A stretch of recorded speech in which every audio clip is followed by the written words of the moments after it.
नमस्कार दोस्तों, मेरा नाम है अंशुमन नायक और आप सभी का बहुत बहुत स्वागत है इंडियन डिफेंस न्यूज के डिफेंस टॉक सीरीज में, जहां पर हम रोज नए नए डिफेंस अपडेट्स के बारे में बात करते हैं। अब डिटेल में जाने से पहले जरा सुर्खियों पर नजर डालते हैं। भारत की तरफ से आज एक चाइनीज सोल्जर को कैप्चर किया गया है, जिसके पास से अभी कुछ मिलिट्री और सिविलियन डॉक्यूमेंट बरामद किए गए हैं। डीआरडीओ की तरफ से आज एक बार फिर से एक और मिसाइल को टेस्ट किया गया और इस बार डीआरडीओ की तरफ से हमारी सैंड एंटी टैंक मिसाइल के टेस्ट को कंडक्ट किया गया है। ब्रह्मोस 2 मिसाइल में आगे चल के जो स्क्रैमजेट प्रोपल्शन सिस्टम का इस्तेमाल होने वाला है, उसको डीआरडीओ की तरफ से डेवलप किया जा रहा है और ये ब्रह्मोस मिसाइल को मार्क 7 की स्पीड में ट्रैवल करने की क्षमता देने वाला है। चाइना अभी पूरी तरीके से ताइवान के ऊपर हमला करने की तैयारी करने लगा है और अभी चाइना की तरफ से अपने सबसे एडवांस हाइपरसोनिक मिसाइल को भी ताइवान की तरफ एम करके डिप्लॉय किया जा चुका है। भारत और श्रीलंका की नेवी के बीच अभी एक 3 दिन लंबी नेवल एक्सरसाइज को कंडक्ट करने का प्लान किया गया, जिसको आज से शुरू किया जा चुका है। मझगांव डॉक लिमिटेड की तरफ से स्कॉर्पियन क्लास की 5वीं सबमरीन को इसी साल के अंत तक इंडियन नेवी को डिलीवर करने की बात की गई है और 2022 तक इसी क्लास की सभी सबमरीन को इंडियन नेवी को डिलीवर किया जाने वाला है। और अंत में पाकिस्तान की तरफ से भी भारत के खिलाफ एक हाइब्रिड वॉरफेयर को लॉन्च किया जा रहा है और अगर इसमें भारत कुछ नहीं करता है तो फ्यूचर में ये कश्मीर में काफी सारे नए प्रॉब्लम्स को क्रिएट करने वाली है। ऐसे ही कुछ और खबरों के बारे में हम आज की वीडियो में बात करने वाले हैं, तो चलिए देर न करते हुए आज की वीडियो शुरू करते हैं।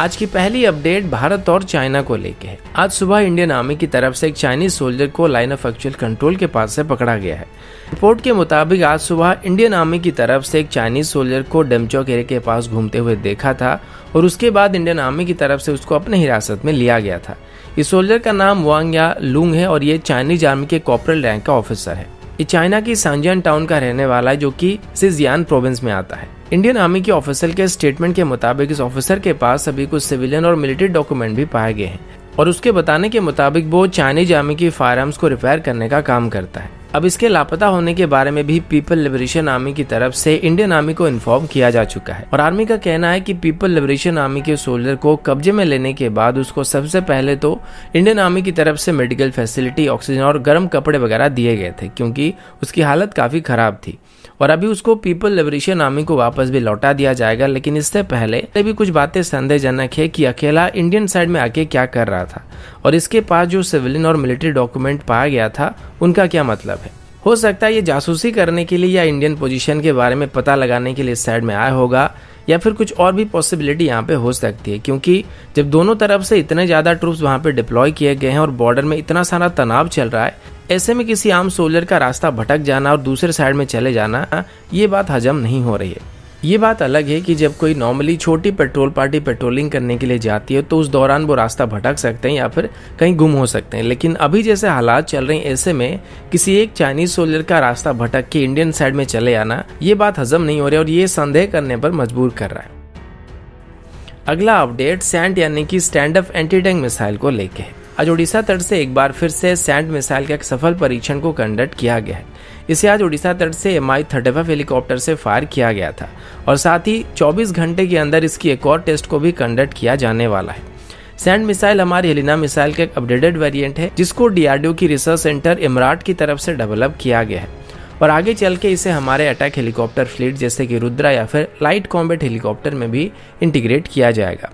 अभी Helina anti tank guided missile की बात करें तो इसका रेंज बस 7 से 8 किलोमीटर तक है, लेकिन सैंड मिसाइल की बात करें तो इसका रेंज 15 से 20 किलोमीटर तक होने वाली है और इसे हमारे हेलीकॉप्टर्स काफी दूरी से ही लॉन्च कर सकते हैं, जिस डिस्टेंस से उनको दुश्मन की एंटी एयरक्राफ्ट गन या फिर किसी क्लोज रेंज की एयर डिफेंस सिस्टम निशाना नहीं बना पाएंगे। अभी इंडियन एयरफोर्स और इंडियन आर्मी को कुल मिलाकर ऐसे 4000 मिसाइल की जरूरत है और इनकी लार्ज स्केल प्रोडक्शन को 2021 से शुरू करने का प्लान किया गया है। ये मिसाइल आगे चल के हमारे रुद्र हेलीकॉप्टर के साथ साथ हमारे लाइट कॉम्बैट हेलीकॉप्टर में भी standard anti tank guided missile के तौर पर इस्तेमाल किया जाने वाला है। अगला अपडेट ब्रह्मोस मिसाइल की हाइपरसोनिक वेरिएंट यानी कि ब्रह्मोस 2 मिसाइल को लेके है। लाइफ फर्स्ट डिफेंस के साथ बात करते हुए ब्रह्मोस एरोस्पेस के सीईओ डॉक्टर सुधीर मिश्र जी ने बताया है कि वो अभी ब्रह्मोस 2 मिसाइल को डेवलप कर रहे हैं, जो कि एक हाइपरसोनिक मिसाइल होने वाली है और सबसे बड़ी बात यह कि इसमें जो स्क्रैमजेट प्रोपल्शन सिस्टम का इस्तेमाल होने वाला है उसको डीआरडीओ की तरफ से डेवलप किया जाएगा। वैसे ये भी ब्रह्मोस मिसाइल को बेस करके डेवलप किया जा रहा है, लेकिन शुरुआती दौर में ब्रह्मोस मिसाइल की ज्यादातर टेक्नोलॉजी रशियन ओरिजिन थे, पर अभी इसमें लगभग 65% तक इंडियन सिस्टम का इस्तेमाल किया जा रहा है और बाकी 35% इसमें रशियन सिस्टम का इस्तेमाल किया जाता है, जिसमें इसका मेन प्रोपल्शन सिस्टम और रॉ मटेरियल शामिल है। इनिशियली इसकी आरएफ सीकर, फर्स्ट स्टेज की बूस्टर और मेन प्रोपल्शन सिस्टम को भी रशिया से इंपोर्ट करना पड़ता था, लेकिन अभी इसमें इंडिजिनस आरएफ सीकर के साथ साथ इंडिजिनस बूस्टर का इस्तेमाल किया जा रहा है और इनको कई बार टेस्ट करने के बाद अभी ब्रह्मोस मिसाइल में इनका इस्तेमाल करने के लिए क्लियर किया जा चुका है। जैसे कि ब्रह्मोस मिसाइल का जो मेन स्ट्रक्चर है ये रशिया की ओनिक्स मिसाइल से डिराइव किया गया था, ठीक वैसे ही ब्रह्मोस 2 मिसाइल का जो स्ट्रक्चर होने वाला है उसको रशिया की जिरकॉन मिसाइल से डिराइव किया जाएगा और स्ट्रक्चर के हिसाब से देखा जाए तो दोनों लगभग सिमिलर दिखने वाले हैं। इससे पहले भी ब्रह्मोस 2 मिसाइल की जो भी मॉडल को डिस्प्ले किया गया था वो सब भी जिरकॉन मिसाइल के साथ काफी सिमिलर थे। अब ब्रह्मोस 2 मिसाइल के 2 अलग अलग वेरिएंट यहाँ पर बनने वाले हैं। पहले वेरिएंट की स्पीड मार्क 5 तक होने वाली और दूसरी वेरिएंट की स्पीड मार्क 7 या फिर उससे भी ज्यादा होने वाली है। इससे पहले ये डाउट किया जा रहा था कि भले ही ब्रह्मोस 2 मिसाइल स्ट्रक्चर को रशिया के जिरकॉन मिसाइल से डिराइव किया जाएगा, लेकिन क्या रशिया अपनी हाइपरसोनिक टेक्नोलॉजी को भारत के साथ पूरी तरीके से शेयर करने वाला है? पर अभी भारत को इसकी जरूरत नहीं पड़ने वाली है, क्योंकि अभी ब्रह्मोस 2 मिसाइल में डीआरडीओ की तरफ से डेवलप किए गए हाइपरसोनिक स्क्रैमजेट प्रोपल्शन सिस्टम का इस्तेमाल किया जाएगा, जिसमें ब्रह्मोस 2 मिसाइल के डेवलपमेंट में रशिया के ऊपर हमारी डिपेंडेंस काफी हद तक रिड्यूस हो जाएगी, क्योंकि अभी भी ब्रह्मोस मिसाइल की मेन प्रोपल्शन सिस्टम के तौर पर हम रशियन सिस्टम का इस्तेमाल करते हैं, जिस वजह से अभी इसमें 35% के आसपास रशियन पार्ट का इस्तेमाल करना पड़ता है, चाहे वो डायरेक्ट हो, रॉ मटेरियल के तौर पर हो या फिर कोई सब सिस्टम के तौर पर हो। लेकिन ब्रह्मोस 2 मिसाइल के साथ यह सब नहीं होने वाली है। अगला अपडेट चाइना को लेके। कल मैंने आप सभी को बताया था कि चाइना की तरफ से भी ताइवान के ऊपर हमला करने की धमकी दी गई है और इस बार बात कुछ सीरियस है, क्योंकि चाइना के प्रेसिडेंट शी जिनपिंग टिंग ने भी रिसेंटली चाइना के एक मिलिट्री बेस के विजिट के दौरान अपने जवानों को जंग के लिए तैयार रहने के लिए कहा था। यह मिलिट्री बेस चाइना की साउथ साइड में था, जो कि ताइवान के काफी करीब है और कल यूनाइटेड स्टेट की तरफ से भी ताइवान को चाइना के साथ जंग लड़ने के लिए तैयार रहने के लिए कहा गया था। अब अगर चाइना ताइवान के ऊपर एक फुल फ्लेज्ड की अटैक कर देती है और इसमें कोई दूसरा मेजर पावर इन्वॉल्व नहीं होता है, तो चाइना बस कुछ ही दिनों के अंदर ताइवान के ऊपर मिलिट्री की मदद से कब्जा कर सकता है। इसीलिए यूनाइटेड स्टेट की तरफ से भी ताइवान को अपनी अलाइड कंट्री बनाने का फैसला किया जा रहा है और इसी वजह से यूनाइटेड स्टेट की कांग्रेस में अभी अलग अलग लेजिस्लेशन को पास किया जा रहा है, ताकि ताइवान को वो अपनी अलाइड कंट्री की लिस्ट में डाल सके। और यही बात अभी चाइना को हजम नहीं हो रही है और कल चाइना की तरफ से अपनी सबसे एडवांस हाइपरसोनिक मिसाइल DF-17 को ताइवान को फेस करके डिप्लॉय करने के लिए ऑर्डर दे दिया गया था और साउथ चाइना मॉर्निंग पोस्ट के मुताबिक DF-17 मिसाइल को अभी चाइना की फुजियान और जेजियांग सेक्टर में डिप्लॉय किया गया है। अब ताइवान के पास मिसाइल डिफेंस सिस्टम के तौर पर PAC-3 सिस्टम मौजूद है, लेकिन चाइना का कहना है कि DF-17 मिसाइल को ये काउंटर नहीं कर सकते, क्योंकि ये एक हाइपरसोनिक मिसाइल है और ऊपर से काफी ज्यादा मैन्यूवरेबल है, जिस वजह से PAC-3 सिस्टम का इसको काउंटर कर पाना लगभग नामुमकिन है। अब चाइना ताइवान के ऊपर हमला करने की पूरी तैयारी कर रहा है, क्योंकि वन चाइना पॉलिसी के मुताबिक ये चाइना का एक हिस्सा है और इसके लिए चाइना अभी किसी भी हद तक जाने के लिए तैयार हो चुका है और इसके लिए DF-17 मिसाइल के साथ साथ वो अभी ने 20 एयरफोर्स ब्रिगेड और 10 से 13 मरीन ब्रिगेड को भी तैनात कर चुके हैं और इन सभी को अभी चाइना की तरफ से ताइवान को फेस कर रही साउथ ईस्ट कोस्ट में तैनात किया गया है। अभी चाइना इसी वजह से भारत के साथ तनाव को बढ़ाना नहीं चाहता है, क्योंकि अगर भारत के साथ जंग छिड़ जाता है तो चाइना अभी एक 2 फ्रंट सिचुएशन में फंस जाएगा, जबकि वो अभी भारत के साथ बातचीत करते हुए थोड़ा वक्त लेने की कोशिश कर रहा है ताकि ताइवान के ऊपर वो एक प्री प्लान स्ट्राइक को कर सके, क्योंकि एक बार ताइवान के ऊपर चाइना मिलिट्री से कब्जा कर लेता है तो उसके बाद चाइना के सर के ऊपर से एक फ्रंट क्लियर हो जाएगा, जिसके बाद वो भारत के ऊपर सीधे तौर पर फोकस कर सकता है।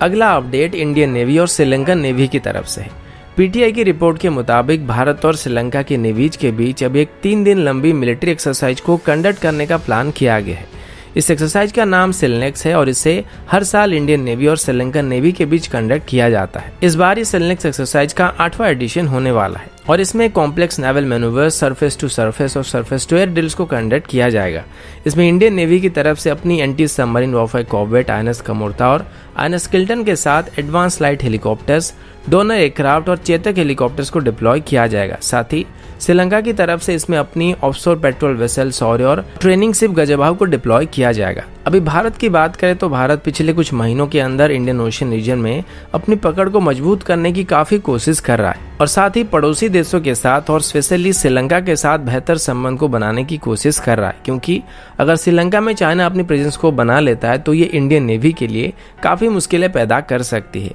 और हाल ही में ही कुछ ऐसा सिचुएशन भी सामने आए थे जिसको कूटनीतिक स्तर पर रिजॉल्व कर दिया गया है। अगला अपडेट इंडियन नेवी की स्कॉर्पियन सबमरीन को लेकर है। मीडिया रिपोर्ट के मुताबिक मझगांव डॉक लिमिटेड की तरफ से अभी स्कॉर्पियन क्लास की 5वीं सबमरीन को इसी साल के अंत तक लॉन्च किया जाने वाला है और 6 महीने के अंदर इसको नेवी को डिलीवर करने का फैसला किया गया है। मीडिया से बात करते हुए मझगांव डॉक लिमिटेड के ऑफिशियल की तरफ से बताया गया है कि उन्होंने अभी शिप्स की कंस्ट्रक्शन एक्टिविटी को काफी तेज कर दिया है और इसको पहले से तय किए गए टाइमलाइन के अंदर ही इंडियन नेवी को डिलीवर करने का एम रखा गया है। स्कॉर्पियन क्लास की पहली सबमरीन INS कलवरी को 2015 में लॉन्च किया गया था और उसके बाद इसको इंडियन नेवी को 2017 में डिलीवर किया गया था। उसके बाद से हर साल मझगांव डॉक लिमिटेड की तरफ से एक स्कॉर्पियन क्लास की सबमरीन को लॉन्च किया गया था। 2017 में INS खंडेरी को, 2018 में INS करंज को और 2019 में INS वेला को लॉन्च किया गया था। इनमें से अभी INS करंज और INS वेला की सी ट्रायल चल रही, जो कि बहुत ही जल्द नेवी को डिलीवर किए जाएंगे और साथ ही इसी क्लास की बाकी सभी सबमरीन को मझगांव डॉक लिमिटेड की तरफ से 2022 से पहले नेवी को डिलीवर करने का प्लान रखा गया है।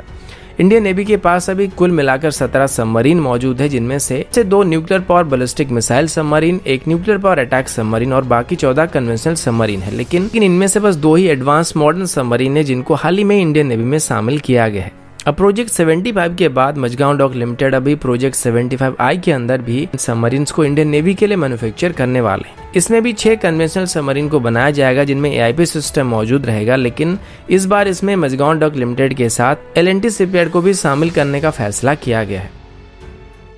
अगला अपडेट पाकिस्तान की तरफ से। अब पाकिस्तान की तरफ से 2 अपडेट है जिसको हम एक ही हेडलाइन के अंदर कवर करने वाले हैं। पाकिस्तान की तरफ से अभी भारत के खिलाफ एक नई साजिश को किया जा रहा है। सबसे पहले तो वो भारत में आतंकवादियों को घुसपैठ कराने की कोशिश कर रहे हैं, जो कि फिलहाल पॉसिबल नहीं हो रहा है और इस बात से पाकिस्तान अभी इतना फ्रस्ट्रेशन में आ चुका है कि वो अभी आतंकवादियों को घुसपैठ कराने के लिए कुछ प्रॉपर प्लानिंग कर रहे हैं। और यहाँ पर पता लगा है कि पाकिस्तान की बॉर्डर एक्शन टीम यानी कि बैट टीम की तरफ से भारत की फॉरवर्ड पोस्ट के ऊपर हमला करने की कोशिश किया जाएगा और इसी मौके का फायदा उठा के आतंकवादियों को घुसपैठ कराने की कोशिश की जाएगी। और ये खबर मिलते ही इंडियन आर्मी को LOC में हाई अलर्ट पर रखा गया है। साथ ही जब एक तरफ फिजिकली पाकिस्तान भारत में घुसपैठ करने में कामयाब नहीं हो रहा है, इसी वजह से वो भी टेक्निकली कश्मीर में घुसने की कोशिश कर रहे हैं। इसके लिए पाकिस्तान की गवर्नमेंट की तरफ से भी अपनी मोबाइल नेटवर्क की कवरेज को बूस्ट करने का प्लान किया गया, जिसके बाद पाकिस्तान के जो आतंकवादी भारत में घुसपैठ कर जाते हैं या फिर इधर से जो लोग पाकिस्तान के साथ जुड़ जाते हैं, उनको आपस में या फिर पाकिस्तान में मौजूद उनके लीडर्स के साथ बातचीत करने में कोई दिक्कत नहीं होने वाली है। अब इसके लिए पाकिस्तान LOC के करीब मौजूद अपनी एग्जिस्टिंग मोबाइल टावर्स को अपग्रेड करने वाला है, जिसके बाद इनकी स्ट्रेंथ काफ़ी हद तक इंक्रीज हो जाएगी और इसके बाद ये भारत के काफ़ी अंदर तक अपनी मोबाइल नेटवर्क कवरेज को प्रोवाइड कर पाएंगे। अब ऐसे में ही पाकिस्तान पहले से ये चाहता था कि कश्मीर के जो लोग हैं वो भारत की नहीं बल्कि पाकिस्तान की नेटवर्क का इस्तेमाल करें और इससे भारत के सिक्योरिटी फोर्सेस के लिए परेशानी और ज़्यादा इंक्रीज होने वाली है। अभी LOC में लगभग 28 लोकेशन है जहां पर ये लोग अपनी नए मोबाइल टावर को सेटअप करने वाले हैं और एग्जिस्टिंग टावर्स की कवरेज को बूस्ट करने वाले हैं और PO के रीजन में अभी एक अलग से बेस को भी बनाया जाने वाला है। और इसके अलावा पाकिस्तान की स्पेशल कम्युनिकेशन ऑर्गेनाइजेशन की तरफ से भी मुजफ्फराबाद और अपर नीलम वैली में मौजूद TV टावर्स की स्ट्रेंथ को इंक्रीज करने का प्लान किया गया ताकि वो पूरे जम्मू एंड कश्मीर में TV कवरेज को प्रोवाइड कर सके। यानी कि यहाँ पर एक अलग ही लेवल की साजिश को किया जा रहा है जहाँ पर फिजिकल फाइट के बदले वो कश्मीर के लोगों को साइकोलॉजिकल लेवल में कैप्चर करने की कोशिश करने वाले हैं। और अगर भारत की तरफ से यहाँ पर इनको रोकने की कोशिश नहीं किया जाता है तो ये आगे चल के काफ़ी सीरियस इशू को क्रिएट करने वाले हैं। तो दोस्तों अभी के लिए इतना ही, मिलता हूँ आपसे अगले वीडियो में, तब तक के लिए जय हिंद, वंदे मातरम।